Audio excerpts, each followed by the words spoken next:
He came to reign and will reign as king of the world, of the universe. His kingdom is not relegated to Israel. His authority and his power have existed before the foundations of the earth, and they extend to the far reaches of the cosmos. And that, brothers and sisters, is the Epiphany. That God came not as God of Israel, but as the one true living God of all that is, all that ever was, and all that ever will be. Disbelief, indifference, fear, coupled together with a very narrow view of Christ and a desire to retain power and control, are, in both ends of the gospel, what lead men to hate him and to seek his life. And on the other hand, revelation, knowledge, wisdom, and humility are what lead men to seek him so that they may fall down and worship him. So it was, so it is, and so it will forever be. In the end, everyone will fall to him.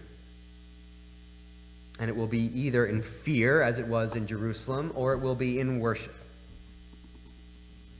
Herod was vicious and he was a cruel king, like very few others in history. Yet his desire to be king and his desperate attempt to cling to that power are not so different from any other king or any other tyrant throughout history. And it's also, for many, the exact cause of their rejection of Jesus and their disbelief. They do not wish to be ruled, they wish to rule. That desire for self-governance, to be ruler and king over their own lives, and then to treat anything that threatens that perceived sovereignty of themselves as an enemy, is exactly what makes them enemies of Christ. Jesus is king. Jesus is judge. And he will either reign over you as your king, and in doing so he will become your advocate, and he will be your redeemer, or in resisting his kingship over you, he will be your judge, your prosecutor, and your executioner. Jesus was not born into the world to be a good moral teacher, for anyone to follow when it's convenient for them. He was not born to be anything other than exactly what he will come back to fulfill and reign forever as.